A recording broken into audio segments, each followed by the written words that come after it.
today. Myself, Jim Denny, Greg Smith, and Amanda Grosserode. We're all freshmen this year, and we've been trying to stick together just so we don't get lost. So it's very helpful. There's safety in numbers. What we do is just have some group meetings so we could learn from each other as well, since we sit on different committees. Brett Hildebrand is a representative, freshman this year. He's here. Chris Steinegger, Senator Chris Steinegger is in the back. He's here. Dolores Furtado is sitting right in front of Chris. And I saw Gene Rardin sitting third row back. So lots of Storm. So we have lots of experience in the room today. And what I'm going to do is I'm going to lead off with my financial discussion. And I think almost everybody's heard it, but it's one of those 365 days of one-day training things for myself and everybody in the audience, because everything obviously is run off the revenue stream, and we can talk about programs and so forth, which are important, but I want to give a big picture. Did you cover T-bill? Because that dictates all. Transportation? No. And then I'll go ahead and talk about that, and then we'll share the podium, obviously, and then I think with as many folks, Merrill handed out some cards, and then we'll try to go through the questions. So I wanted to have a PowerPoint, but I didn't have enough time to do it. But what I want to do, the very first piece of paper has number 1 on the top right-hand corner. And in government, I've quickly learned that everybody is always waiting on the revenue to come in every month. It's like it's the paycheck. So everybody concentrates on it. And right now, everybody's concentrating on the monthly revenue. But we're so far into the year that I normally just concentrate on the year-to-date revenue, because the trend's already been established, and there would have to be some kind of outlying situation to get us off track. So if you just follow these numbers with me really quickly, the individual tax collections, they estimated 1.5 billion and they're at 1.6 billion. So we're 20 million ahead of schedule. And this year, individual income taxes make up 44% of the tax dollar collected. And I just want to note that even though the state accounts for individual income tax, there is a lot of business income tax in there as well. If anybody that has an LLC or partnership or sub S, the way the tax returns were designed many years ago is that all got reported as individual income. So I think there's 17% of all Kansas tax returns have some business income reported on it. So just so you know that. And obviously the sales tax, they estimated 1.3 billion. And it came in at 1.3 billion, so it's 2 million off of projections. So long term, obviously that's very close. And then the corporate income tax, that's the C corporations that are traditional corporations, and they estimated it come in at 148, and they're down because it came in at 126. So C corp income taxes are down 21 million, and individual income taxes are up 20 million.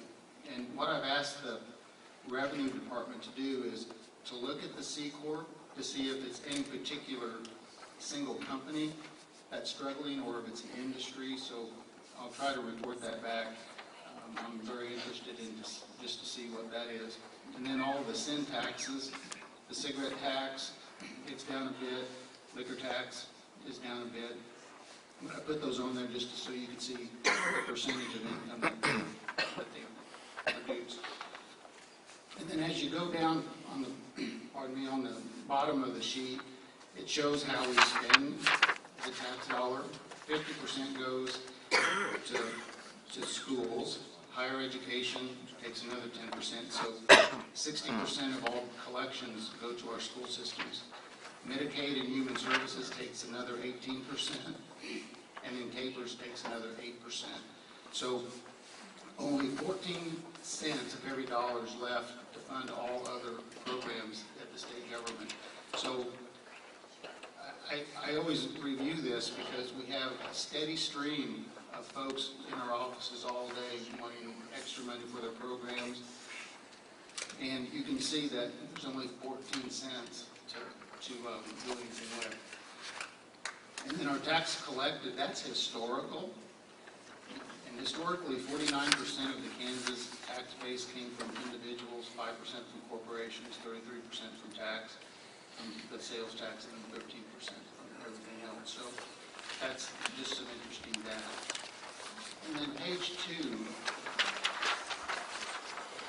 This is a moving target because we don't know about the rescission bill, which Brownback issued his preliminary rescission bill yesterday to get the Senate and House to start moving closer together. So these numbers are fluid, but you know, for today's presentation, they're close enough for government work.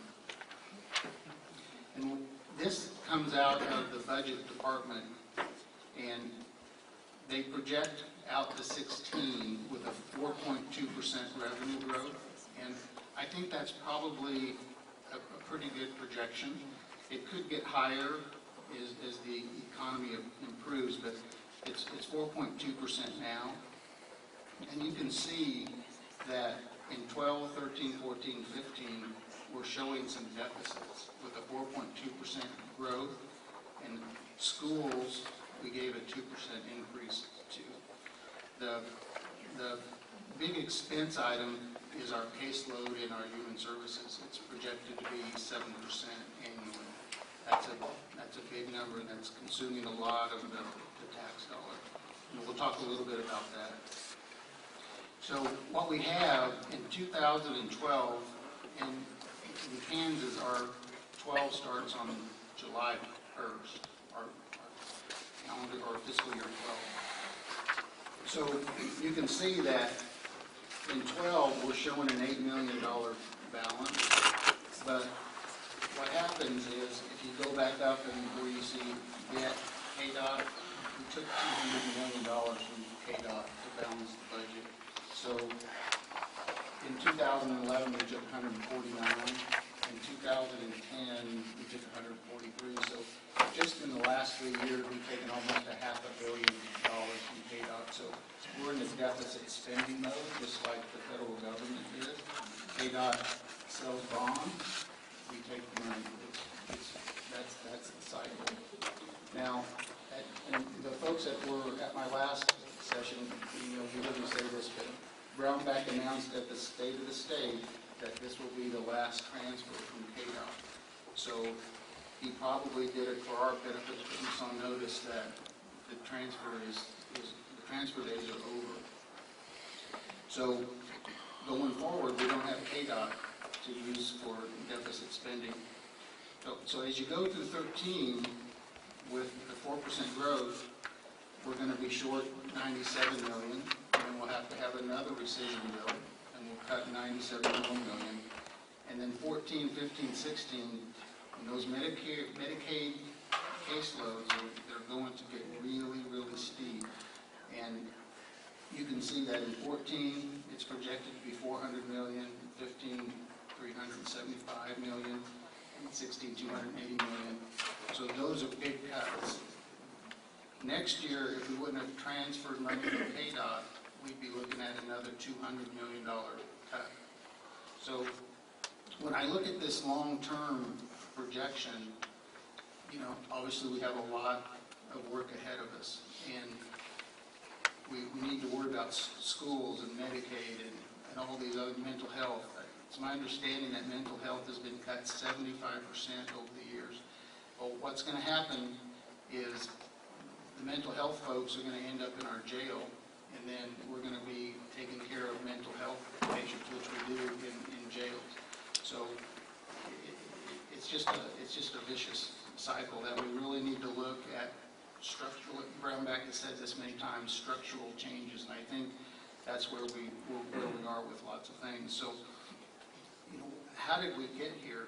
Well, the deficits that are happening now and quickly as we go forward is when the country went into the deep recession, the federal government matched more of the Medicaid funding Usually, the states pay 40, sorry, the taxpayers pay 40, the federal government, through the big taxpayers, pay the other 60. Well, they moved it up to 70, and now they're moving it back down to 60. So the states have to come up with a whole lot of extra money, and then the growth is going to really escalate. So, and that happened to the schools a lot too, is that stimulus money disappears. We need, the schools need the state to make it up. But you can see just from my first projection, there's only 14 cents of every dollar left over. So there truly is, there's no money to go around right now. And the solution obviously is creating jobs and getting the economy back going.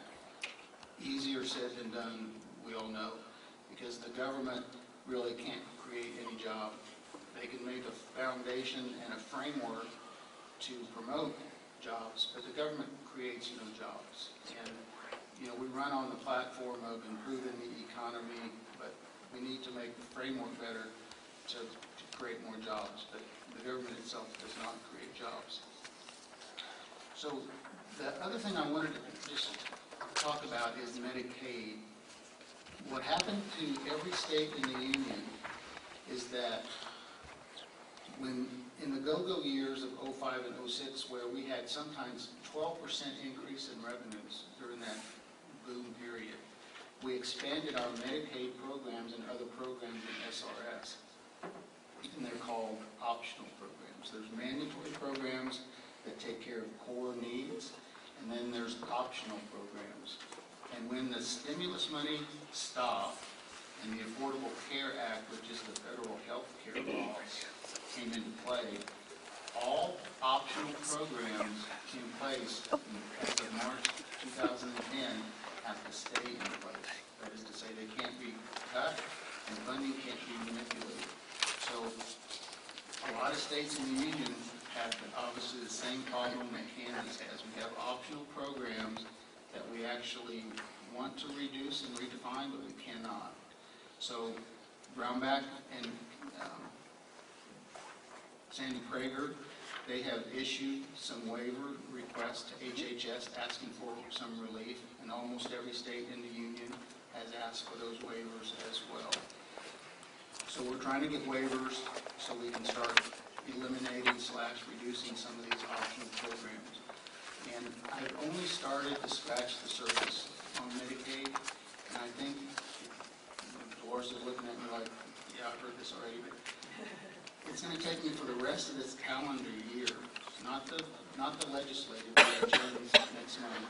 It's going to take me for the rest of the calendar year of hard work just to understand the big pieces of Medicaid. And there are so many pieces. Like when you saw that discussion on the rescission bill, when the House and Senate were getting together, they were coming up with millions of dollars from programs that I had no damn idea what they were talking about. But they just, they know because they're experienced. They're plucking all this millions of dollars out of programs. Hey, I've never heard of them, have no idea what they do. So that's my goal, is to learn about Medicaid. So just so I talk intelligent about it. The other thing that I wanted to do, and then I'll put out here with you guys.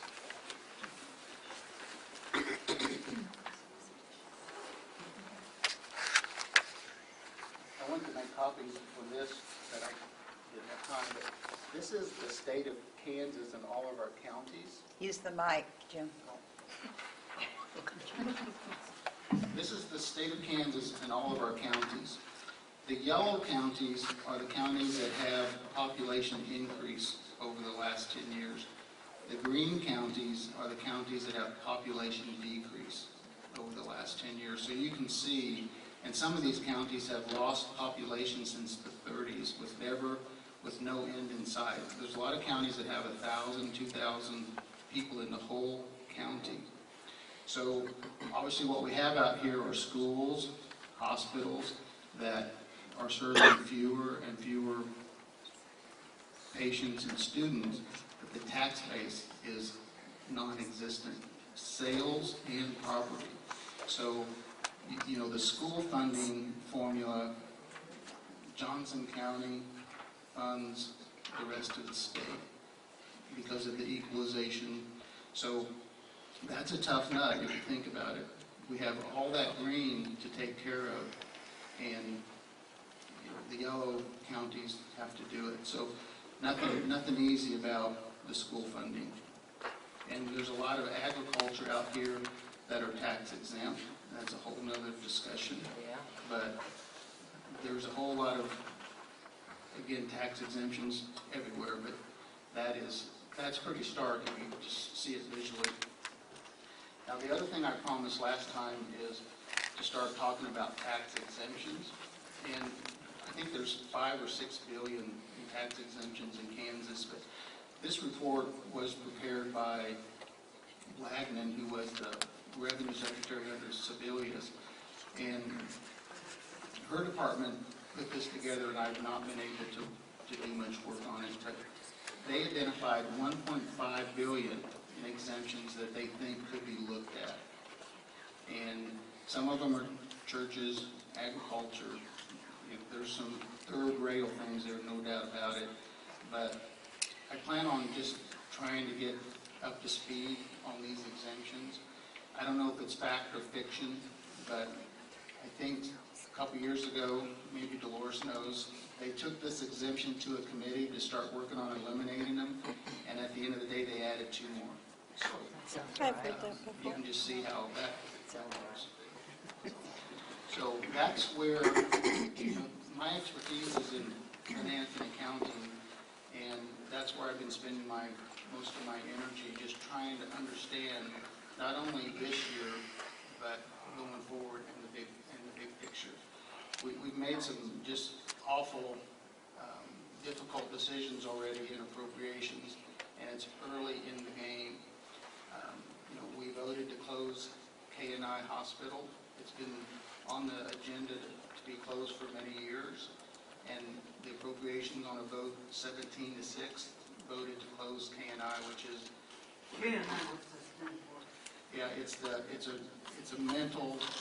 it's a hospital in Topeka for very severely mentally disabled patients. Neurological. They're all rated with a very, very high level. And where are they going now? What the goal is like in Johnson County, we have our disability services here that can take it tier 1. I think they have 12 tier 1 patients there. What the idea is over the next 2 years is transfer those patients out into these community centers. They did it when they closed Winfield many years ago. So it's been done in the past, and again, it's a 2-phase thing. When we get testimony from the community centers, they're saying that they can take care of these patients and give them a good outcome. I've personally visited our center, and I feel good about it. I know Greg has. I'm sure there's other people in the audience that has. So I felt okay about casting my vote to close K&I. Now, here's the money piece. It costs $189,000 per patient per year to take care of a patient in K&I. The communities do it for $80,000. So we don't want to cut our funding. A lot of the folks think, well, we're just trying to save $100,000 per patient per year. That's not true. What we're trying to do is we have another side bill to make sure that somebody doesn't swipe the money, but the side bill is going to make sure that the money follows the patient into the community, because what the goal is that if we can take $189,000 to the community, there's 2,000 people on the waiting list. So we think if we take the money to the communities, we can get some people off the waiting list by saving $100,000 per patient per year. So that's the math. And you either have to believe the folks from the communities that say they can do it. I happen to believe it, so I voted to close K&I. That was a very, very tough vote. So that's what I wanted to share today. Yeah, Jim, how many patients are in K&I? Well, I think there's 100, Donna, and I also think that we haven't admitted somebody since 2006, because we have community gatekeepers that when they when they come into the system, the community gatekeepers are trying to get into the communities right now. So it's, you know, again, you have it's like anything else, when you have fewer and fewer and you have your fixed costs, things get really expensive. So if nothing's done, K&I will eventually close on its own because hardly any new patients are going in there. So everybody told me you'd make tough decisions on appropriations, and mostly everybody's told me not to get on that committee, so. Okay, I'll finish up my questions later, but Greg, if you want to. Thank you very much. Thank you, Jim. Well, thank you all for being here. I appreciate it. We all do. We think this is probably the best way to get information out to those of you in our different districts, and to try to answer the questions that you have. Unlike Jim, I am not a financial expert, and I do not sit on appropriations, nor did I want to. Jim actually has a fantastic analytical mind when it comes to these types of things, these budget issues, and does a fantastic job of analyzing those, and he helps out the rest of us to understand some of these issues. My expertise is in a different field. Prior to being in the legislature, I was a law enforcement officer for 20 years. The two of the committees that I serve on are Corrections and Juvenile Justice and the Judiciary Committee. So the majority of my day is spent on criminal justice and judicial issues. That's where I'm at in the afternoons. In the morning, I serve on energy and utilities. Energy side of things, I really didn't have that much experience in, and it's been a really high learning curve, understanding how power, natural gas, electricity, and all that is generated for the state of Kansas, how much that costs, how that relates to you as the consumer, and how the state plays a part in regulating that and making sure that we still can have sufficient energy to meet our needs while not sending the price so far through the ceiling that we can't afford to have that energy. The second side of energy and utilities deals with emergency 911, cell phone communications, and the providers that provide that and for those services, and how those services are regulated as well. So that's the committee. That's the other committee I'm on. I have a little bit of expertise in at least in the telecom side of things, because of the Kelsey Smith Act that Missy and I were able to get passed here in Kansas, as well as some other states, and now it's active at the federal level. I'm extremely concerned with our E911 system here in Kansas. We are trying to move to next generation E911, which is the ability to text or send pictures to the PSAPs, the public safety access points, where you call and let them know that there's an emergency. Every county, for the most part, there's 2 counties that actually share one, but every county, for the most part, has their own PSAP, their own center that takes the emergency calls, the 911 calls in Kansas. Johnson County is fortunate in that we have 6. Now, when it comes down to the funding for those E911 centers and being able to move those centers to the next level, where they can handle text messaging, where they can handle pictures sent from an accident scene or a disaster scene or something, nobody is at that level yet, and that's the next level that we want to go to.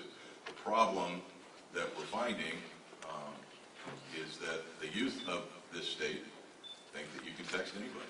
You can text anybody and anything. And there are several documented cases of people that have sent a text to 911 expecting to get an answer, and they didn't. So trying to keep that financed and funded and have a steady revenue stream for that without killing your cell phone bill and your landline bill is one of the functions of the Energy and Utilities Commission, and we're in the middle of hearings on that right now. It's probably the biggest bill that we've worked in that committee for the entire session. Probably will be the biggest bill that we work in this session. And as you can tell from Jim talking, everything stems from the flow of money, being able to provide services. The hard decision is to decide what are the core functions of government. What should government provide, and what should the private community and business provide? And that's where you have to make the hard decisions to decide where the money is allocated and who gets what funds. Now, my other career, what I do, at least right now, is I am a public school teacher in the K-12 education system in the Shawnee Mission School District. And I can tell you right now that funding is an issue for the schools, but it's a two-sided issue. It's an issue of how much money can the state and how much money should the state provide. The other side of that comes down to the school boards and how they take that money and how well they spend the money that they're given and how responsible and transparent they are with the public. Both sides could use some work. I do not serve on the Education Committee. I don't serve on the Education Budget Committee. I'm going to let Amanda speak to that since she does serve on the Education Committee. But just to kind of give you my 2 cents as an educator, right now 53 cents of every tax dollar goes to K through 12 education. As Jim told you, we have 12 cents left over. K through 12 education is the biggest single piece of the budget. It is the biggest single piece of the budget. And the economic times right now are so incredibly hard, and our budget system is so incredibly broken, and our school finance formula is so incredibly wrong that it's got to be fixed, or we are heading down a path of disaster for everybody, not just education, but everything. To be quite frank, if you want to describe the budget in 3 words, it's broke, folks. It's broke, and it doesn't work. Now, on the one side, you have people who say that we don't fund education enough, and I can see that point of view. On the other side, you have people that say that we have overfunded education, and I can see that point of view as well. 53% of a budget, over $1 billion increased spending in the last 5-6 years on education, K through 12 education. So reasonable minds can debate on how this needs to be fixed and what needs to be done, but that's the facts. That is how the situation is when it comes to the budget concerning education. And they're hard decisions, and I'm not trying to duck them. I'll be more than happy to answer specific questions about them as well as I can. But I just want to kind of lay that groundwork so that you understand where we're at. Some of the things that we've been dealing with in the committees that I'm on as far as corrections and judicial system, some have been quite controversial and been in the news quite a bit. You may have heard about the judicial selection bill that went through the judiciary on how we select our appellate court judges in the state of Kansas. Right now this is set up that we have a commission, a nominating commission that does this, consists of 9 people. And almost over half of it consists of attorneys, elected by attorneys, who pick who get to be the judges. They give a list of names to the governor, and the governor has to decide off the list of 3 people that he or she gets who the next judge, who they want to nominate for an appellate court judge vacancy. If they would choose not to nominate any of those people, then the nomination process would start over again. The bottom line is you as a citizen have 0 input on who your appellate court judges are in the state of Kansas.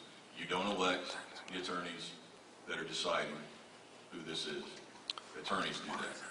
The Bar Association does that in Kansas. They elect those people that are on that board. So you have 0 voice in how and who your appellate court judges are, and I don't think that's right. So the judicial selection bill that was worked in judiciary and passed by the House is to follow the federal model. Let the governor make the appointment, let the Senate use the power of advice and consent and confirm that appointment. And if they don't, then the process starts over again. Biggest argument against it is people say, well, that politicizes the process. And I would say it does just the opposite. The process right now is very political. People that want to be on that committee, the lawyers that want to be on that committee, they lobby other lawyers, they take them out to dinner, they spend money, just like a candidate does that's trying to run for office. And all they're doing is lobbying other lawyers. There is no input from you guys at all, and there's no accountability. They don't have to show how much money they spent. They don't have to show who they talked to. They don't have to show how many mailers they sent out. None of that. We can't spend 44 cents on postage without writing it down and putting it on public record somewhere. It's not fair to you. It's not fair to the state of Kansas. So I did support the judicial selection bill as it is, and it did pass the House. However, my understanding is it's over in the Senate. Senator Steineger, I don't want to put you on the spot, but my understanding is that the chair of the judiciary on the Senate side has refused to hear that bill. Do you know if that's true? I don't know. Okay. That's what I'm hearing, at least in the hallway. The other major bill that you've probably heard about that's been in the news quite a bit is the E-Verify / illegal immigration bill, the KOVAC bill, whatever you want to call it, that has been debated in judiciary for a very long time. It's a huge huge. We had standing room only in the old Supreme Court room at the State House. If you've ever been there, it's a fairly large room, and there was no room for anybody. We heard testimony from over 40 conferees who came in to talk about the bill, both for and against. And as the bill is written now, it fairly closely mirrors what Arizona did. There are a few exceptions to it. And there are some things in the bill that could probably be improved as you look at it. I've been spending a lot of time studying this and doing the research on it, and spending time with legislative research up in Topeka, going over some of the different issues. Let me say this about that bill. Regardless of how you feel about immigration issues in the United States or in Kansas, the issue that that bill is trying to deal with has nothing to do with legal immigration. Zero. Nothing to do with legal immigration. It has to do with people that are entering the country illegally. Now, what those standards are and how you get in, what the process is to become a legal citizen of the United States is set by the federal government. Reasonable minds, again, can disagree on what those should be or what they are. But the bill as it exists right now will not be the bill that shows up on the floor of the House. And I am not going to come down on a decision on the immigration bill as it stands right now, because that's not the final product. I know it's not the final product. There are several amendments that are rumored to be wanting to be added to that bill, parts taken out of that bill. Until I see a finished product, I can't make a decision on what to do with that. And I'm not going to. And most of the people on the Judiciary Committee that I've spoken to are of the same mind. And that's what we'll be doing most of the next week, probably, is working on that immigration bill. The best part of that bill, in my mind, is the E-Verify part of the bill, which means that if you're going to hire someone, they have to be in the E-Verify system, and that's a federal system that verifies whether or not a person is in the country legally or not. Right now, there are some pretty harsh penalties to businesses if they would hire somebody and it would turn out that later on E-Verify finds out that this person is in the country illegally, and the business is punished for that, and I don't agree with that. The businesses did their due diligence. They did what they should have done. They used the E-Verify system. Somebody was good enough to have a forged document or something that got them through that system. That's not the business fault that that person's in the country illegally. That's the fault of the system. So the businesses should not be punished for that. And the business community is concerned about that, and I think rightfully so. So that, to me, that is the best piece of the bill. That's the best, if we could work out a way so where businesses are not penalized for using that system, consider that system their due diligence, then I think that that would probably be a fashionable fix for some of the things in the bill. There's a lot of things about enforcement. They don't disagree. They don't necessarily conflict with federal law. In fact, this weekend I'm going to be putting some stuff up on my website concerning the immigration law and the Immigration and Naturalization website for the United States, showing the most current memo on their policy on how they enforce illegal immigration. I can tell you this from a law enforcement standpoint as a former police officer. I spent 20 years in law enforcement. 15 of those years I spent in high crime districts, both urban and rural. And I came in contact with a lot of people in this country illegally. I'm not saying that they're all criminals. I'm not saying that they're the reason we have crime in the United States. It's not what I'm saying at all. I'm just saying I did come in contact with people in the country illegally. One particular instance, for instance, I'll give you. I arrested a young man for shoplifting. This happened in Kansas City, Missouri when I worked over there at a mall. When that person was arrested and booked, and we went through their identification, they had 5 green cards. All of them had the same picture. They all had different names. They all had different addresses. They all had different birthdays. Same picture. Policy was to call ICE, Immigration and Naturalization, have them come, let them know that we have this person, and see if they wanted to come pick them up. And we were told, what do you have them on? Shoplifting, let them go. Confiscate the cards, let them go. And that's pretty much the standard response from the federal government. So it is a broken system. Something needs to be done, and this is one way to try to work with that system and make it better than it is. Is it perfect? No. Is it ever going to be perfect? No, because we're dealing with people here, and people aren't perfect. But we're going to try to do the best thing that we can to fix the problem. I'll kind of leave it at those two. Those are the two main issues that we've been dealing with anyway in those committees as of late that have been in the news. And then later on, of course, we'll answer any of the questions that you have, but I'll turn the mic over to Amanda now and let her talk about her piece of it, and then we'll stand for questions from y'all. Look forward to it.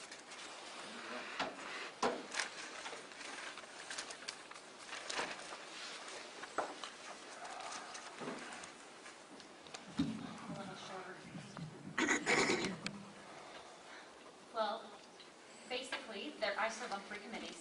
I serve on the Education Committee, Fed and State Affairs, as well as local government. And your colleague, brains are bursting with information. My 2 colleagues, but I'll try to keep this specific to education. I'll do a quick recap of those other committees. Fed and State Affairs is one of the most contentious committees to serve on. We get all of the controversial subjects coming through there. So it's an entertaining committee to sit on because you definitely get to see the different viewpoints that citizens hold. Some of the bills that have come through there have been any abortion legislation, immigration issues. We've had a gun regulation bill that came through there. So if in doubt, send it to Fed and State, I think is probably the conclusion that some people make. Also, local government is just almost exactly the opposite of Fed and State in that it is fairly nonpartisan. Most of the bills that come through there are approved to the floor with unanimous approval. There's never dissenting opinions on those bills, or very, very frequently. And mostly it's enabling legislation that comes through there. There will be a problem that a municipality may have occurred with a certain issue, and there may be one word that needs to be changed in a statute that enables something to happen instead of either mandating it or restricting it. So that's a fairly easy fix that can come through. I would say probably the one bill in local government that was of most interest to people was the annexation bills. We actually had 2 of them, and they were combined into one bill in order, I think, just to make it of ease on the floor to deal with. They actually dealt with 2 different types of annexation, which did cause some mild confusion when we dealt with it. And then in committee, you get to hear about the different types of annexation and what the regulations are per each type of annexation, how that process works between the local government and those people that are being proposed to be annexed. And different types, and I could go through them, but I would need to have a little bit of I guess as Jim said, your PowerPoint, so that we can see visually what each of those looks like. But each different kinds of annexation has different rules that must be followed. And the controversial part of that annexation bill was unilateral annexation and giving a voice to the people who are going to be annexed in more of a large chunk annexation. So not the ones that necessarily are right up against the city. There was just a slight modification in that process. It was the large parcel unilateral annexation that was dealt with more completely within that bill. And the bill gave a right for a vote for those people to vote on whether they would approve annexation or not, and then a 4-year interim period between the next attempt at annexation of that parcel, unless those people then came to the conclusion that they wanted to voluntarily annex within the municipality. So, on to education, which I'm sure is the most concerning thing of the people here. We have had numerous education bills this year that dealt with tweaking of the funding formula. And I'm working on a PowerPoint right now that would explain the funding formula. It is not a simple funding formula by any means, and there are pieces of it which cause harm to our local school districts, or at least we aren't equally weighted. In one of those situations that we tried to improve, it was actually with an interim committee, a post-audit recommendation to make a couple of changes.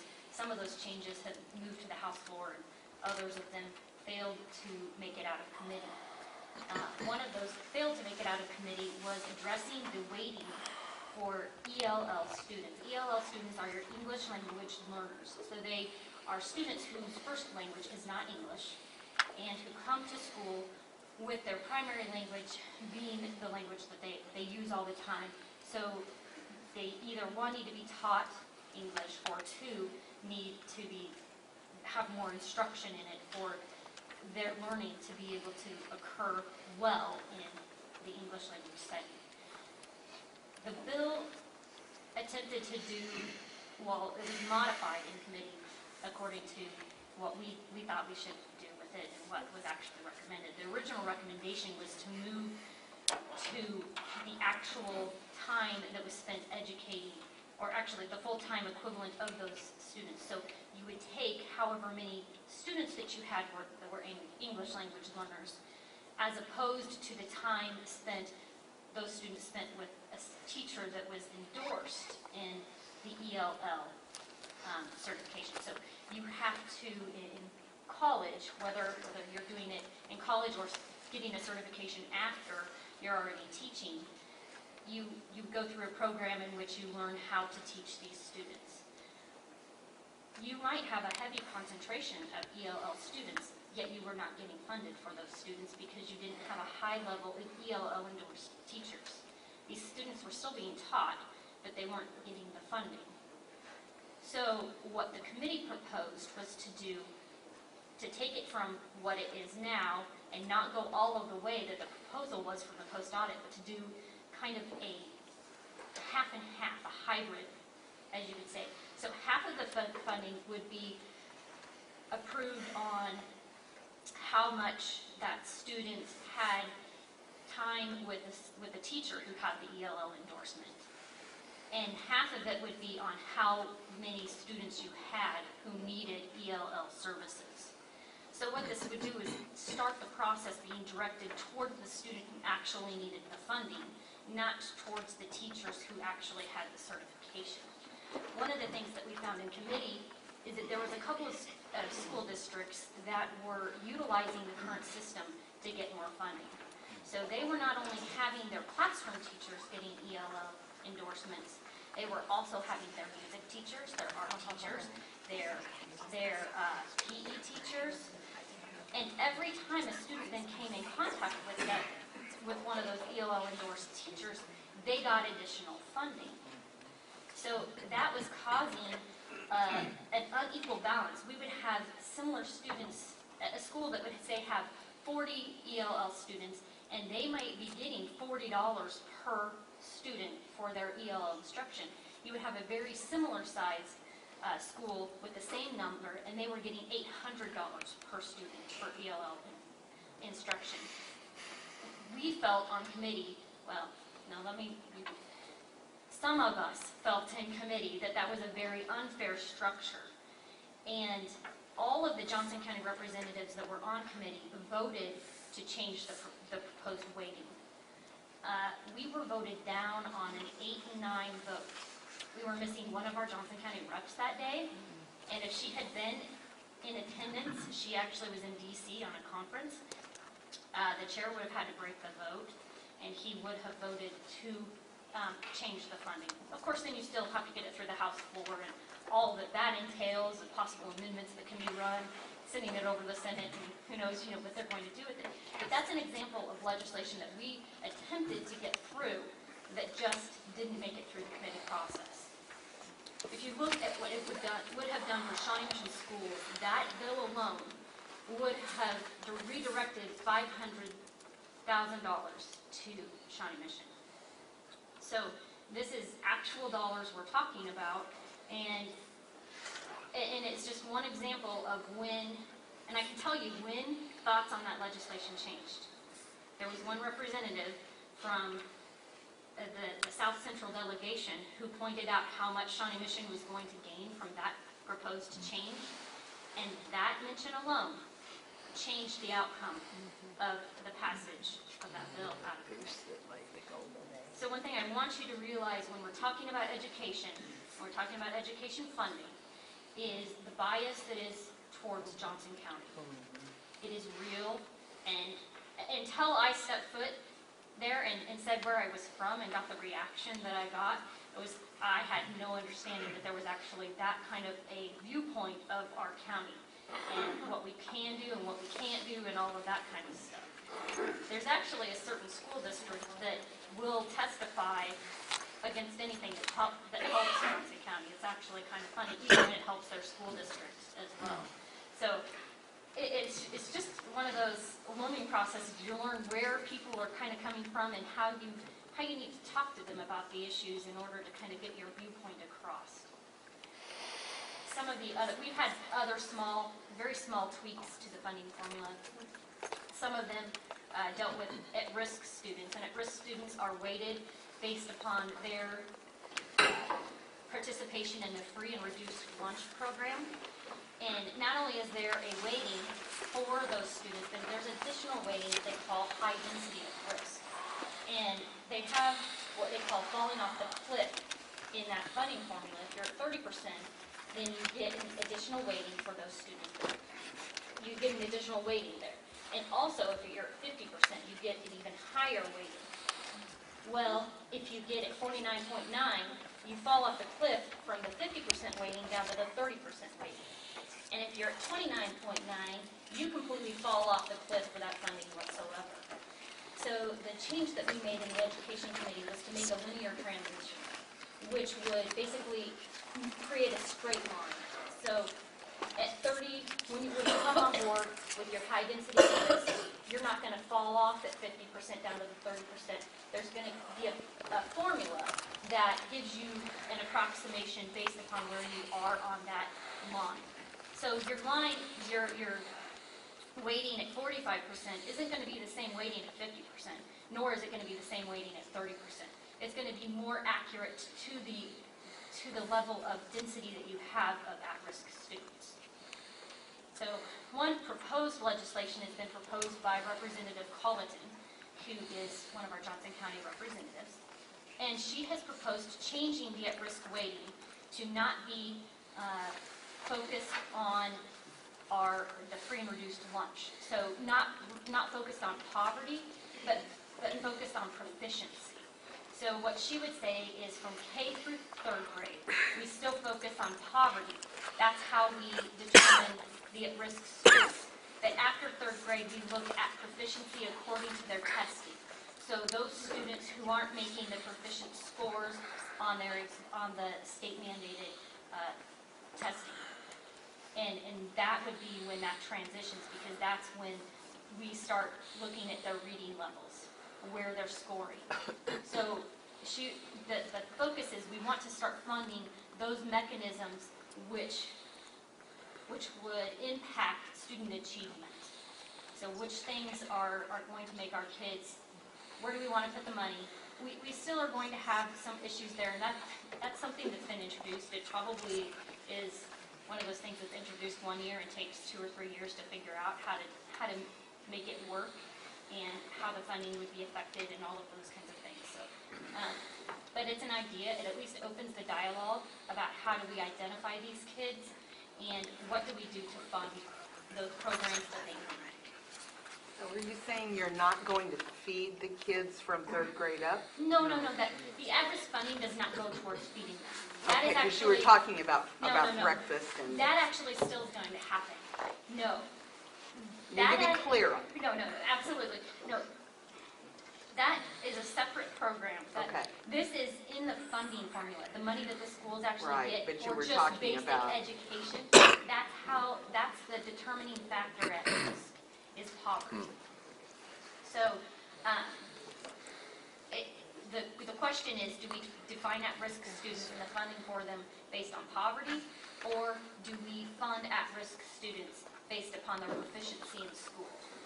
So, will it come to, as we did with another issue, will it come to some kind of mingling of the two?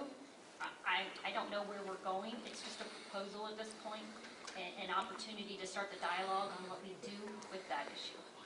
So, weigh in, let us know what you think. I mean, really, I'd like everyone to be able to see the funding formula, and I will make sure that I'm prepared for that next time. We're just in the process of getting the PowerPoint made so that everyone can kind of visualize what that funding formula is and the different weightings that we have. And sometimes where Johnson County takes a hit on those funding formulas. So because we do. And it's just the main topic that we as Johnson County representatives almost always go to as well. I mean, they consider us a wealthy district, and so wealthy districts pay. There are some, but there are also plenty of people who aren't. We actually have very rising poverty levels in this county, and that's something that we have to take into account. So, So if we lower the scores on kids in school, talking about increasing proficiency, if we keep them from being proficient, we're going to get more money? no, I do not believe, I would never think that there is any teacher that would want non-proficient students. And it's every teacher's goal in order to do the best by their students that they possibly can. As a former classroom teacher, it was, obviously my main concern was to help my students to achieve the level that they needed to achieve in order to move to the next grade so that they can continue their progress in education. There are some who bring out that argument that if we fund instead of at risk, if we fund to proficiency, that there would be continued non-proficiency just to continue to get the funding. I'm not one who believes that any teacher or educator would go in that manner. So it's a discussion we have to have. We have to figure out how we get there, if that's the way that we change the funding formula. I'm not even saying that that's what we need to do. Overall, the funding formula is going to get a look next year. That's what I'm hearing. Whether it actually happens or not, but it is supposedly on the agenda to at least examine the funding formula and determine if we need to rewrite that formula. So I think I'll answer any questions that you may have as far as specifics. And if you think of anything, shout it out when we're in the midst of those discussions, if it's a clarification issue or what have you. Education is one of those very, very complex things that we see over in Topeka because we have so many moving parts. You have your urban communities and you have your rural, and then your rural communities, and the needs for each of them are so very different. So, you want to spray the microphone over there?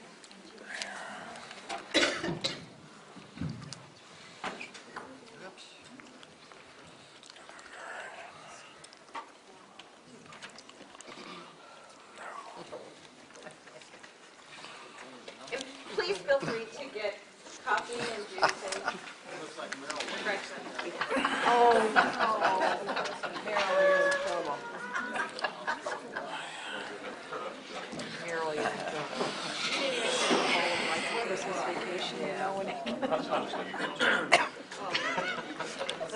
Okay, we still have plenty of time, so what we'll do is we'll just start going through these questions as quick as we can. I think we've been trying to sort them out. I'll start. The question for me is, please explain the bill allowing exemptions to the Clean Indoor Air Act. And the bill's going to get heard next week, so I've not read the entire bill, just skimmed it. That's my job for this weekend. The Clean Indoor Air Act is the No Smoking Act that we passed last year. And I believe that the exemption is if you sell lottery tickets, you can smoke in your facility. And I think there's another piece. And I think there's another piece to the bill that if you want to install some kind of air purification or air extraction to take the air inside your facility and shoot it up into the atmosphere, that you could buy a special permit and pay for that gear. Here's my feelings on the Clean Air Act, the No Smoking bill. My day job is in healthcare, and I hate smoking.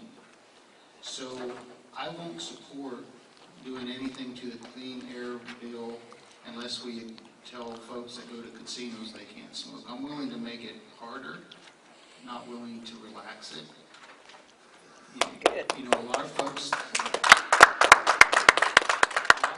consider me a free market person. That is to say, let the free market decide all. You know, to a certain extent, I truly believe that.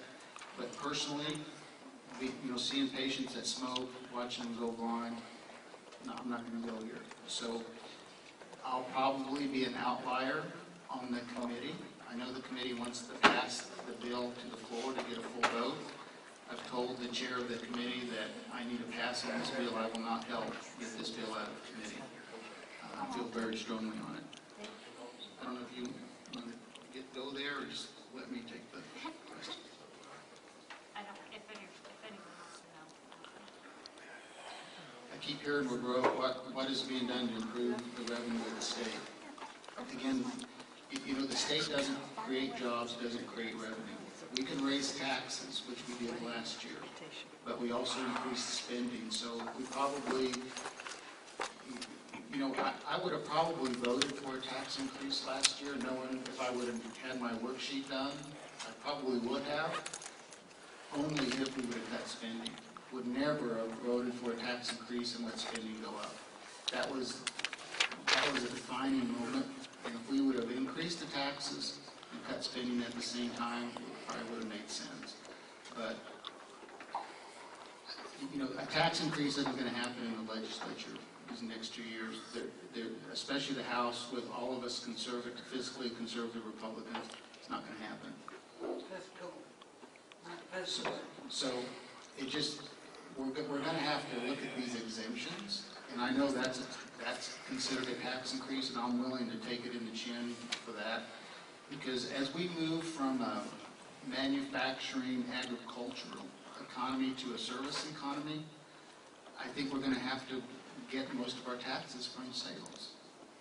And with our illegal immigrant problem, if it's here and we can't get the federal government to solve it, at least let's make hay while the sun shines.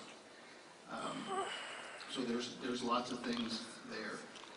You know, just digressing, you know, the federal government doesn't want to attack the immigration problem because A, it's cheap labor for certain industries, plus a lot of those folks that have documents pay Social Security taxes, so that's an extra revenue piece for the federal government. So we can have a discussion on this all day long. So, you know, what we're trying to do with the state, we're trying to make a framework where businesses can start growing when the economy turns around. You know, the economy, there's no doubt that we have hit the bottom and we're on our way up. It's very fragile. As long as I've been in business, I've never ever seen anything like this. It is fragile. A pin could pop the balloon at any time. And I'm an optimist. I love having financial issues like this because I can dig my way out. But private business is not the public sector. There's 125 CEOs in the House of Representatives, and everybody does their own thing. So what I'm used to doing in the private world is, right or wrong, take this path. In the public sector, there's 125 people that get a say, and that's why that's the good thing and that's the bad thing. And so we're going to figure this out. Everybody is going to feel some pain. The schools are going to feel some pain, and they know it. There's no way. There's just we've got to do it for a long term going forward. Now, the pessimistic side, and we've seen it. When gas gets close to that $4, it takes a lot of disposable income, but mentally it shuts a lot of things down. So if the economy goes into what's called a double dip recession right now, save yourselves, because that will be something that we do not want to live through, a double dip recession. And so the economy is very, very fragile. So for what that's worth, I think there's so much stimulus in the economy from the Federal Reserve buying T-bills. I don't think that a double dip is in the cards. I think we were close to that when they started the quantitative easing ×2, which they took a lot of heat over. I think we're past that. But with $4 gas, that will pull back the consumer. We've seen it already, so that will happen. And that'll slow down the sales tax collections in Kansas. Is there any way we could get a list of that, your exceptions there? If you signed up for email, we'll send it to you. Okay, I'll do that. I'll be glad to send it to you, but there's lots of transparency at the legislature. By that, you can get on the Kansas revenue site, and that report's there. And if you have the desire, you can see the revenue collections too. All the reports are there. It's just taking the time to do it. But I'll be glad you can have mine if you want. Does it also show tax exemptions for corporations and? Yeah, it does. And if somebody got it, if a corporation got a specific exemption, they're listed. And all of Coke's exemptions. We'll get to you. Let's see.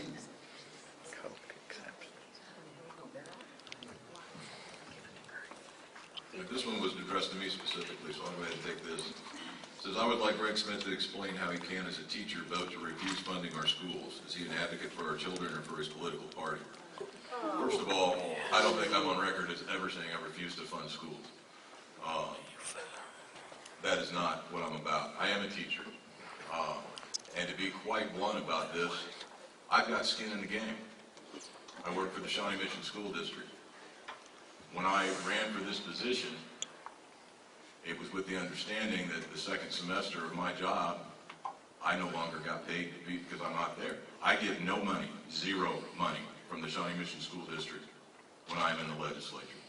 I can't even access my school website, or I can't even access my email. Any benefits? I have nothing. No. Zero. Nothing from the Shawnee Mission School District. Now, that being said, those of you that think I took this job to make money as a legislator, let me dispel that right away. The $17,000 and some change that I get to do this job is what we survive on. My family, my wife and I, and the two children that I have that still live at home.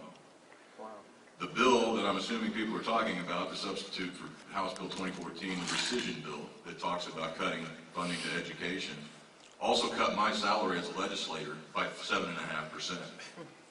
I need this money to feed my family, folks. I'm willing to put my principles on the line and act on them.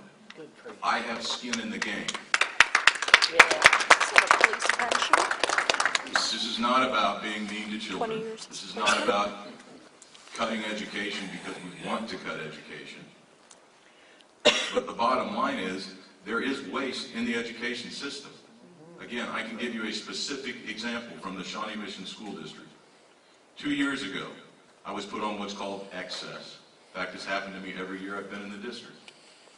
An excess teacher means we're holding your position for you, but we don't know if we have a place for you to teach. 2 years ago, I went through the entire summer on excess, not knowing if I had a job, not knowing where I was going to teach.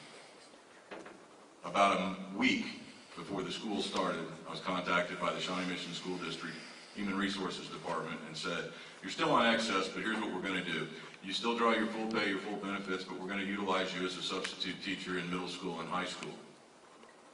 Folks, it costs about $125 a day for a substitute. As a full-time teacher, I'm about double that. And they used 21 of us as substitute teachers and told you they were saving you money, tax money. I went to HR and complained. I said, don't get me wrong. I need a job, I need to feed my family, but what you should have done is laid off 21 teachers. Instead, if you can't afford it, there's no reason to keep us here. We don't have a job, we don't have a reason. I mean, being called excess kind of does something to your ego anyway, but, and I was told, we don't want to hear it, be thankful that you have a job.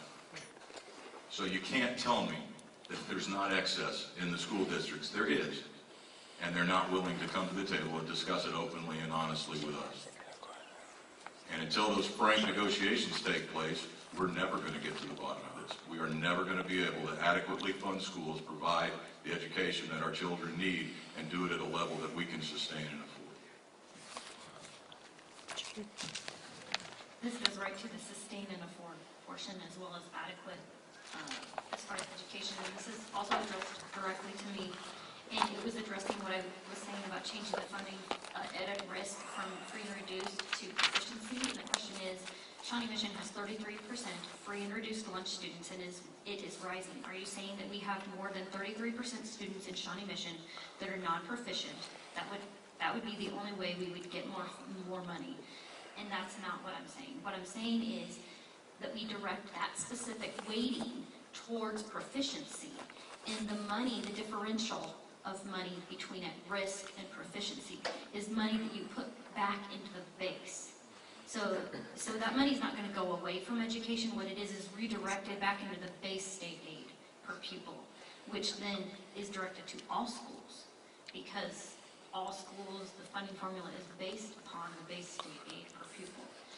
So no, the money is not going away in that negotiation, or the way that Representative Colladin and I have spoken about this proposal is no, we do not take the money away from the schools with what is, and it would be a difference in funding. It is going to be a quote-unquote savings, but it's not being saved from education. It's being put back to the funding.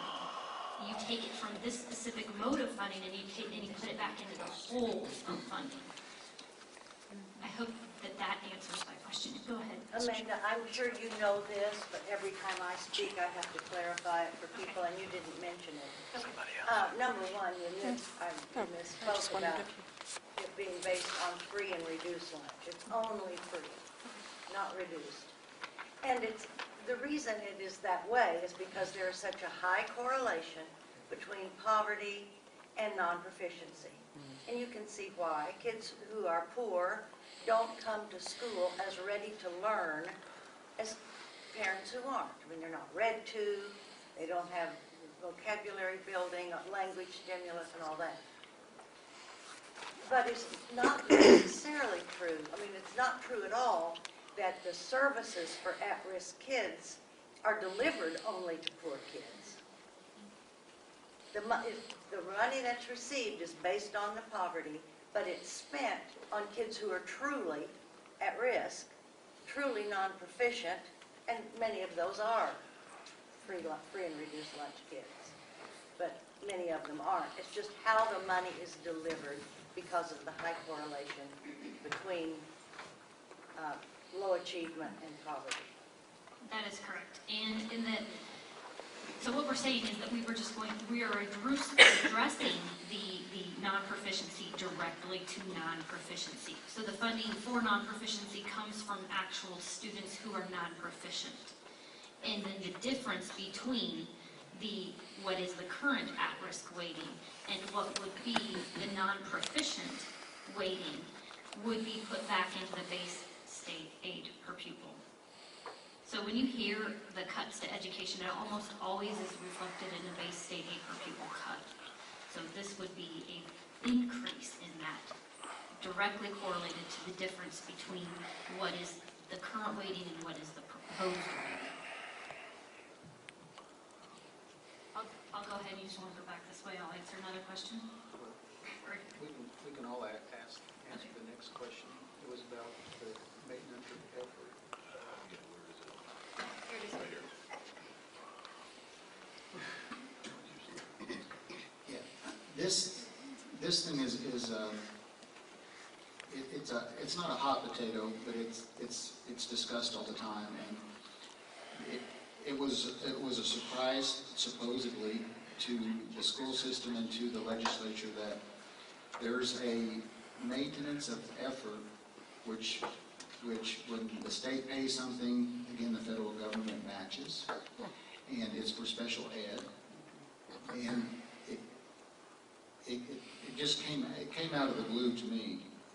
But if what the bottom line is that the state of Kansas comes up with $25 million in this year, in 11, then the federal government will match these funds for the next 4 years. So if we find $25 million this year, the federal government will match $25 million for the next 4 years. So you spend 25, you get $100 million. So it is going to get funded either the easy way or the hard way. Nobody's going to walk away from $100 million. Be it, it's our tax money, and we know that vicious circle. But now the surprise is it's an 11 issue. Why wasn't it in the school budget? I don't think we'll ever know that answer. I guess it doesn't matter at this point in time, but we've got to figure it out. And we have to skin the cat. And we don't have $25 million. You've seen the worksheet. That's a real deal. We don't have $25 million. So how are we going to skin the cat? More than likely, unless there's a silo that those experienced legislators are going to go and get $25 million. And that might happen. But if it doesn't, more than likely, we will borrow $25 million from Capers. But is that good or bad? Because if we borrow $25 million from Capers, why not pay Capers back with an interest factor? Then we won't be doing any more damage to that program, which really can't sustain much more. But if we could borrow it from Capers and pay it back, and with interest, and that should make everything transparent and whole. Now, the paying back part, that's, you know where it's going to come from. It's going to come from schools. Now, the argument is, if the schools are going to get $100 million, they should pay for the $25 million. So you can agree with that or not agree with it, but that's what the House's position is. The Senate is, just find $25 million from Medicaid. Have the agencies fight each other, but don't make the schools take the $25 million hit. That was why it didn't get solved, and that's why Brownback made his allotments, which is basically balancing the budget. That allotment isn't firm. It was done in about 5 seconds of the thought, and it'll get sorted out. I mean, I've been there for 60 days, and I know that this thing is going to get fixed, and the schools will get their $100 million from the taxpayers that send our money to D.C. So it's not like we're going to walk away from $100 million. We'll figure it out. It's going to get funded. I'd also like to point out that we're hearing all kinds of different numbers associated with this specific figure. So there is no firm and fast number. My understanding is that we're continuing to get different numbers from the Department of Education. And part of the reason that things were put off as far as addressing this specific funding is because we don't know exactly what the number is. When we know what the number is, then we can and we will address it. But why make a decision based upon bad data? So let's find out specifically what we have to do, and then let's do it. Well, I submitted a card that sort of addresses this problem, and that is that every single school district should be forced into an audit. Some have already volunteered. Yes, we're broke as a state, but I submit to you, we will find money, which will more than pay for the cost of that audit. Then once that audit is done and we find out where things really are financially, then we need to also pass legislation that will force them to follow generally accepted accounting principles. They're all on a different page. Little story. My local district, about 8 years ago, I requested a copy of the budget. Now, I didn't major in business. I do pay the bills and I handle insurance in our home. So I didn't totally fall off the truck. I looked at it and, I know revenue coming in and out go and so forth. But it was smoke and mirrors to me, so I gave it to my husband, who did major in business and accounting and has his CPA and all this jazz. Hadn't practiced a CPA. But anyway, he started looking at it, and next thing I knew, it was laying on a table. And about 3 days later, I said, "Are you going to look at this?" He said, "This is a mess." He said, "Give it to our tax guy, who's an accountant and an auditor." He agreed to look at it. After about 4 or 5 days, he brought it back to me with a comment, "This is the biggest smoke and mirrors I have ever seen." This guy knows his stuff. We are being duped. And there is some correlation, of course, between the amount of money spent and an academic outcome. But there's basically no correlation. Now, if Johnson County Schools want bells and whistles and gold-plated faucets, the locals should decide, put it to a vote of the people. If they want those gold-plated faucets in the bathrooms, go for it. I would vote against that. But that's a local thing. There's a cap on the local option. I know, the school formula is socialistic, it's Robin Hood, and yes, the western districts hate us. We're the goose that laid the golden egg. They've got this constant flow of money coming into their school districts. But back to my earlier comment, there is some but little correlation between the amount of money spent and an academic outcome. I'll tell you what, let's hold off on the questions on the schools. So we have so many questions here. Let's get through them, and then I can stay as long as we want to go. So, I can stay within reason. My husband has to go to work. proceed. I found that question. So I will address the audit to the schools. We did appropriate some funds for any schools who wished to participate in the audit, because we did have some schools who wished to participate in an audit. There was no longer any funds available for that audit to occur. I don't know if there's any will in order to do a mandated audit. So, but there is will, at least, to appropriate money for those who wish to participate.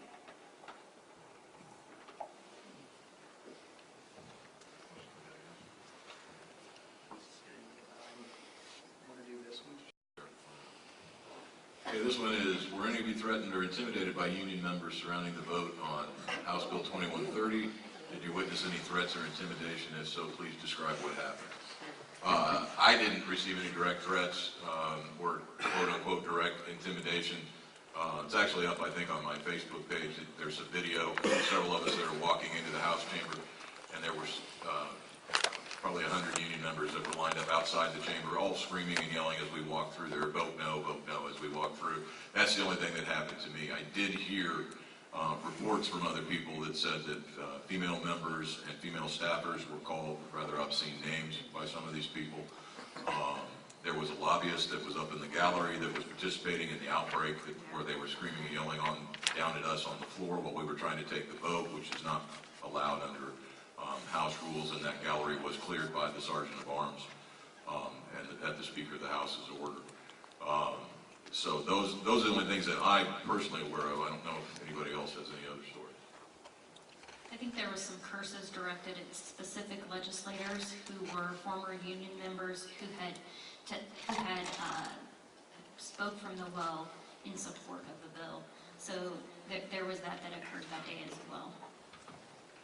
But I didn't feel intimidated, but I also chose not to go through the through that area. I went through the back steps so that I didn't have to encounter anything.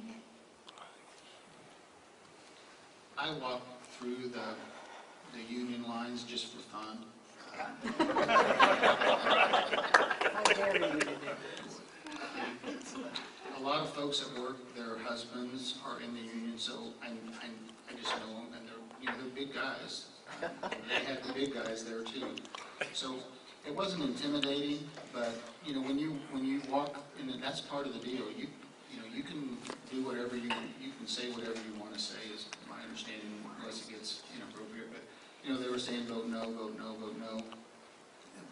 So was it intimidating? No.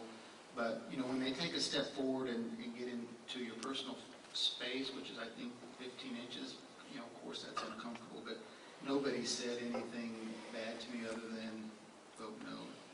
Now, what happened to Merrill is a little bit different story. Is because after the vote was over, she happened to be lucky enough to be up there that day and was walking through, and they were saying, liars, liars, liars. Well, Merrill being Merrill said, truth, truth, truth. So a fella, got in her personal space, but didn't curse her or anything, just said, they are lying. So, that again, secondhand stories from what we heard. you know, when we were in appropriations that day, and the chair said, you know, if you want to take the back, there's a back entrance that you can avoid that.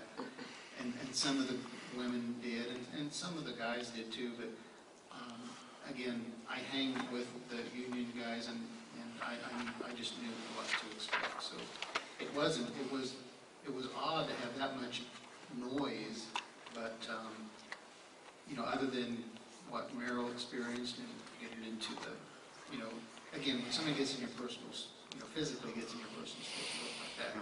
But I did bring this just because I thought it might come up today.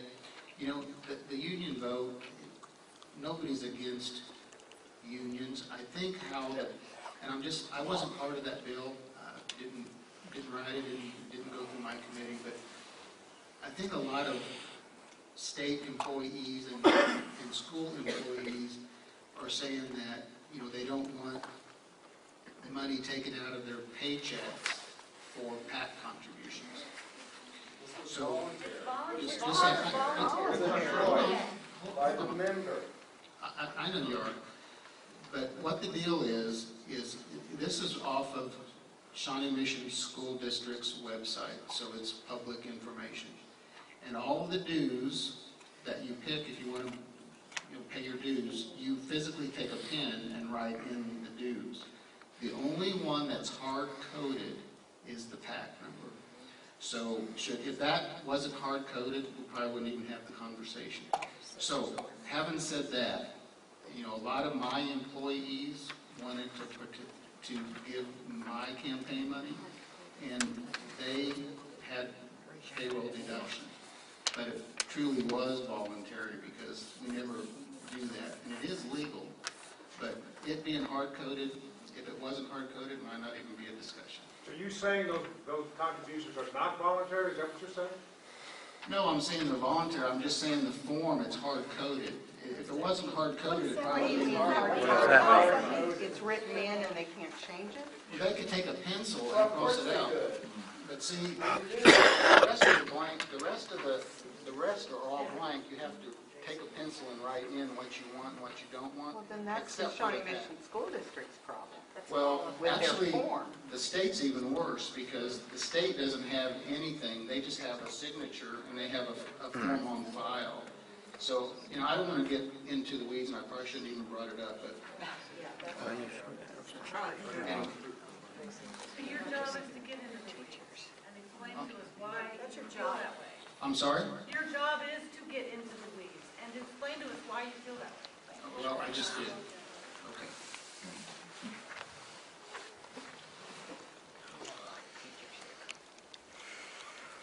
How many years of service do legislators put in to qualify for a pension? It's not something I've even investigated. I don't know, Jim, do you know from appropriation? We participate in the CAPER system, so if it is anything like the rest of the CAPER system, if you do not get to the years in which you're vested, you can roll your funds into the funds that you've put into the system into an individual retirement account. So most pension plans are a 10-year vestment. I haven't done I haven't done the research in order to know. It is 10-year for the Is it 10 years? Okay. Okay, so it's a 10 years to be vested within the CAPERS system. If you do not put 10 years of service in, Greg's already participating in CAPERS due to his teaching within the public schools. But if you don't have 10 years vested, you can roll your money into an individual retirement account, the money that you have placed in the system, not a retirement package, as you will if you had gotten 10 years vested, but you can roll it into an individual retirement account. And I know this because I rolled the amount that I had vested in CAPERS when I quit teaching, when I chose to stay home with my children after my oldest came along. I rolled it into an individual retirement account because you're told by the system, you get the mail from them that says if you do not do so, you're basically stuck with whatever. That's it. That's all you're going to get because you're not vested. So So it doesn't continue to grow at the actuarial rate that you wish to get. So to be wise, you would want to do that. Otherwise, you're being unwise with your money. And I think all of us would agree that we don't want to be unwise financially. Yeah, like I alluded to earlier, I'm not in this job for the money or the benefits. It's not even something that I looked into. As Amanda said, I was in the CAPER system already as a school teacher. And I have, part of my retirement also comes from Kansas Police and Fire, which I was able to roll into CAPERS, which sets me at about 9 years now total in CAPERS, so I'm not even vested yet in CAPERS. I think you are from your salary before you will be vested. You are vested.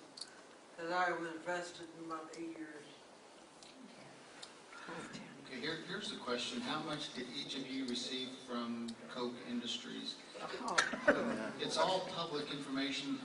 Don't hold me to it, but I think I received $250.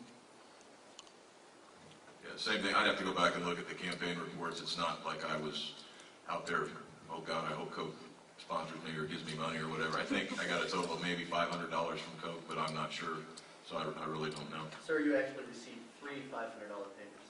Okay, thank you. Like I said, it's not something I track. And I couldn't have gotten 3 from them. They would have had to been individuals, not Coke themselves, because that's not legal.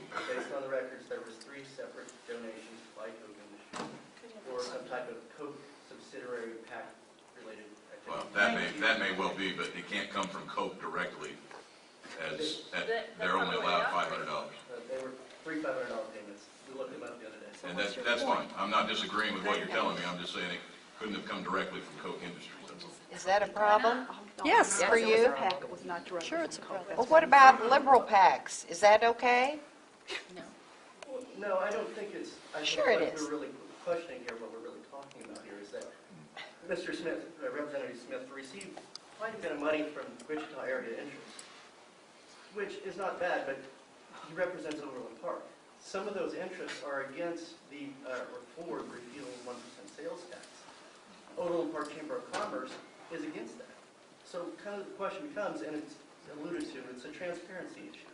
If you're receiving a lot of money from Wichita, but you represent Overland Park, some of your constituents may have the ability to say, or will say, are you really representing our interests? And that's kind of what we want them to address.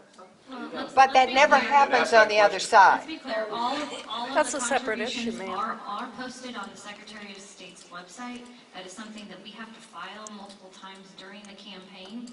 And let's also talk about contribution limits. We are limited to accepting $500 from any individual, any business, or any PAC during a different portion of the campaign. So during the primary season, that is one portion, and during the secondary season would be the general. Those are hard and firm limits, and if you accept more than that, then you're going to be facing an ethics violation. Okay, and for being clear, I do believe that I received 500 during the primary and 500 during the general. I got the question to tell us about the gun regulation bill, what happened, and what was my position. This was a bill that passed unanimously out of committee, and this was a bill that passed unanimously on the House floor. What it did was bring Kansas regulations in alignment with the federal regulations to in reference to long guns, so your rifles and so forth. The current regulation is that a Kansas gun dealer cannot sell to anybody who does not live in a contiguous state with Kansas.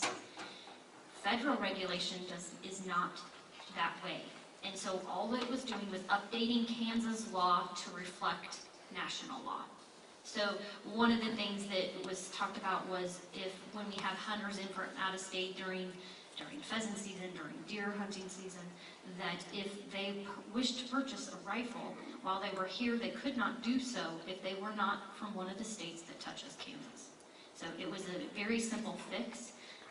We had representatives that never support gun legislation that went to the mic and say, do not be shocked, I'm actually voting for this bill, so don't faint. So this was supported by everyone in the House. While you're at that, talking about guns, can you tell me where are you all on concealed carry on university campuses and state buildings. Where are you on that particular bill? Let's make Gene wait till the end to answer that, since he didn't write it down. Again, that's an Well, it's easy- just the topic you're discussing Yeah, is it's that. an easy one for me. I don't support it, the public won't support it. So no guns on campus, no guns in hospitals. Now, the flip side of that is, a lot of folks will argue, and maybe some folks here, that, if you had somebody that was trained, concealed carry on campus could make it safe. I don't know the answer to that. I'm sure that's a reasonable person can make that argument, but the public does not want that. They're adamantly opposed to it. So, again, that's like the smoking bill. I'm a free marketer, but I'm not going to expand smoking. So I just put that in the same category, and I don't lose any sleep over it. And when it comes to concealed carry issues, I am a concealed carrier and former law enforcement, so I don't have a problem with concealed carry now. On college campuses, I'm not so sure about, and there really needs to be some research done before I have a definitive position on that. Quite frankly, I don't think that bill's going to be heard this year anyway, so I think it's kind of a moot point. What Greg said. My husband is a law enforcement officer. He can conceal carry in the Capitol building. It was one of the things that the very first thing we checked out as we walked in the day that I took the oath. We stopped at the State Patrol as you come up the elevators from the parking garage, and we wanted to know what the policy was because, frankly, he carries all the time. So we needed to know what the law was for him so that he would be in compliance when he was visiting me, if he has the opportunity to visit me over in Topeka. So, and as far as the college campuses, I was actually asked this when I was running for office, and it was at a fundraiser, and I said at that time that I did not know. It is something that research. I need to know. I want to hear from the proponents. I want to hear from the opponents, and until I have that information, that is something that I'm not willing to make some kind of decision on. But as far as concealed carry in general, I am in favor of. Definitely, I'm in favor of concealed carry as well, just not on those topics that Gene talked about. If we might as well get this one going because it's to all of us and it's eventually going to rear its head. Two-part question: do you support repealing the 1% sales tax increase? Question number one. Question number two: making the 1% increase permanent. Have to qualify both. And just right out of the chute, no, I'm not interested in making it permanent just to make it permanent. Repealing the 1% sales tax. What a tough question to answer. You look at the financials, you look at all those voluntary programs that are now in the mandated column. The weak economy, the spending that increased last year instead of being reduced. It's going to be hard to get enough votes to repeal it, number one. Number two, if we did repeal it, we'd look at some serious cuts. So,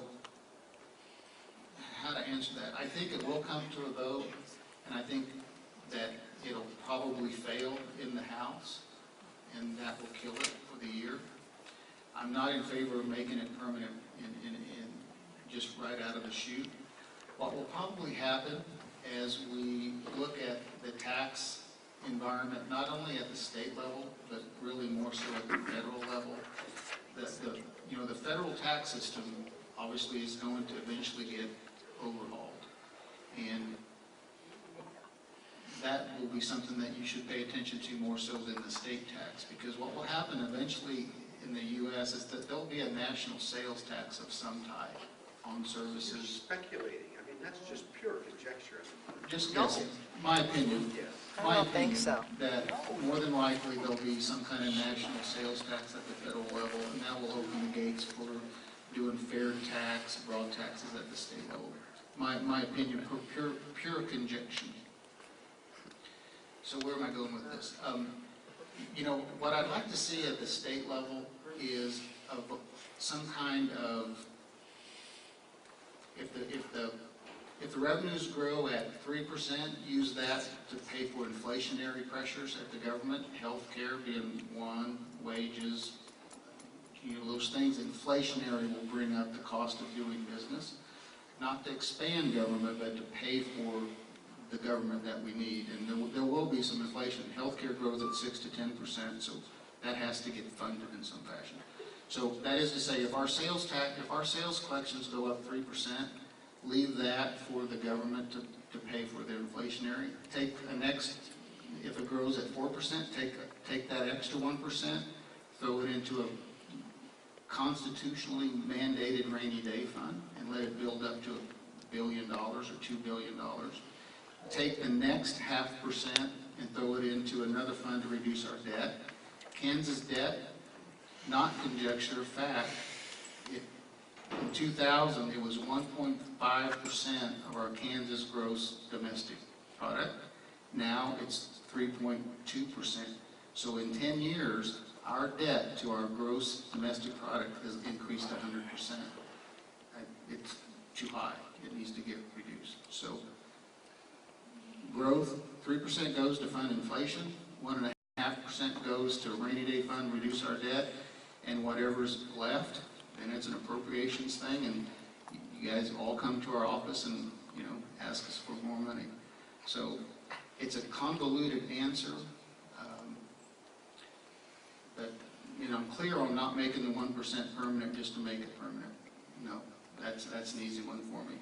Repealing the 1% sales tax, it's a little bit fuzzy for me. I know that it would cause, you want a soft landing rather than a heart attack. It'd probably be close to a heart attack, but there are a lot of people that want to see just what happens if that 1% does get repealed. That was one of the things I campaigned on. And if, I hope I don't have to be the deciding vote, but I don't think it's going to have enough votes in the House. If it does, the Senate will clear it. They'll vote for it because they want Brownback to have to veto it, and he will veto it. So it's not going to happen. Anyway, that's the bottom line. But, the political thing, the political reality is everybody would love to see the House pass that 1% out because we know the Senate will agree to it to put some egg on Brownback's face. So, long story. That pretty much sums it up. I really don't need to go into any more detail on it. I think, to be clear, we already know Brownback is already on record saying that he will veto a 1-cent sales tax repeal. So it is one of those things that, for me, just being what I consider an ordinary person, why waste the time knowing that the governor is going to repeal it? I have a feeling that we're going to have to just because that's the way these things work, but we know the governor's going to veto it, then we shouldn't, it's not up for discussion. It's not going to happen.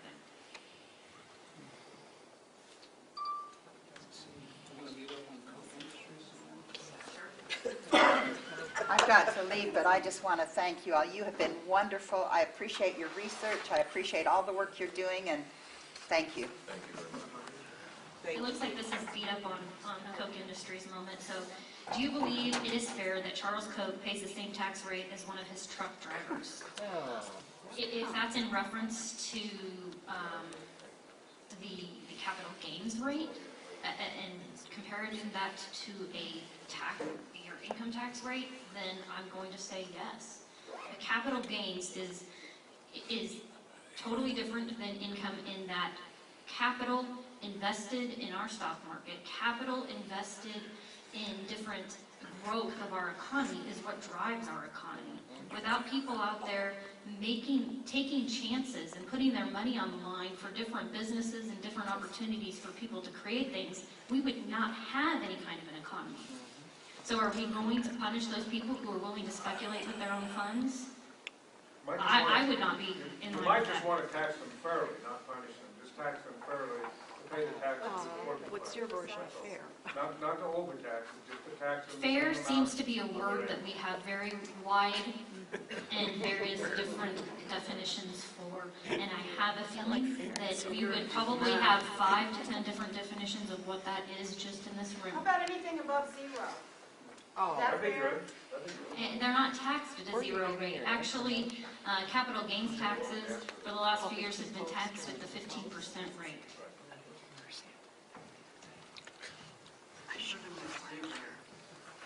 That's not zero, sorry. No, it is.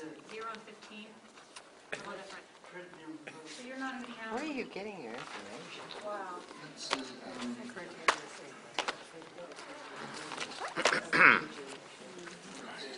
I wrote that too fast. The rest of them must be hot I think potatoes. there's a question for me.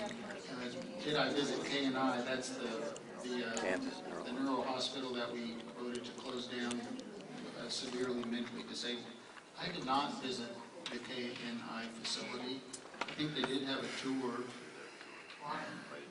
It was during committee time. You know, I have visited Tier 1 patients here in Johnson County. I understand it's a nice facility. They've got just some very, very severely disabled patients at K&I. I imagine it would be just heart-wrenching to see it, but no, I did not visit it. I didn't visit as well. The time they had the tour was during committee times, so it was hard to get out there. However, again, based on my law enforcement experience, I've had pretty extensive contact with the people from that community and with different facilities around the state. So I'm fairly familiar with the issue, plus I can think of